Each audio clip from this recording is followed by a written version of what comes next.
రఘునాథ్ బాబు గారు మీరేమంటారు? కొమ్మనేని గారు, మీకు ప్యానల్ అందరికీ కూడా నమస్కారం. ఇప్పుడు ఈ సమంత్ గారు, నాగ చైతన్య పరస్పర అంగీకారంతో ఏ విధమైనటువంటి గొడవలు లేకుండా వాళ్ళు డైవర్స్ తీసుకున్నారు. సరే, ఒక్కోసారి మనకి సర్దుబాటు కాలేదు, కానీ దాన్ని రద్దు చేసుకోవాలి. బయటకు వెళ్ళో, కోర్టుకు వెళ్ళో, ఇంకోటో ఇద్దరు కలిసే జాయింట్ పిటిషన్ వేసుకుని వాళ్ళు డైవర్స్ తీసుకున్నారు. దాన్ని నిజంగా అది అభినందించాలి, వాళ్ళ ఇద్దరి యాటిట్యూడ్ని. అటువంటి ఏంటి వారిని వాళ్ళ క్యారెక్టర్ అసాసినేషన్ పేరుతో, అది వాళ్ళ టార్గెట్ కేసీఆర్ అవ్వచ్చు, కేటీఆర్ అవ్వచ్చు, కానీ ఎఫెక్ట్ పడుతుంది ఎవరి మీద?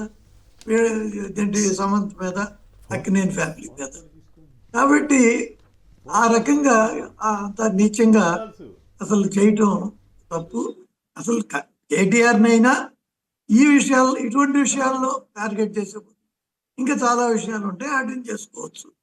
సరే, వీటిల్లో చేశారు. అది కూడా ఇంకొక పెద్ద ఫ్యామిలీని, గౌరవప్రదమైనటువంటి ఫ్యామిలీని లాగారు.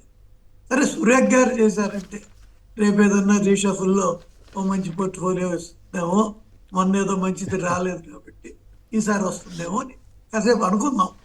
కానీ మరి దానికి ఈయన రేవంత్ రెడ్డి గారు కూడా దాని మీద మరి స్పందించకపోవటం అనేది అనుమానాస్పదం. లేకపోతే అది తప్పకుండా ఏంటి దాని వెనకే ఉంది అని ఆలోచించాల్సిన అవసరం ఉంది.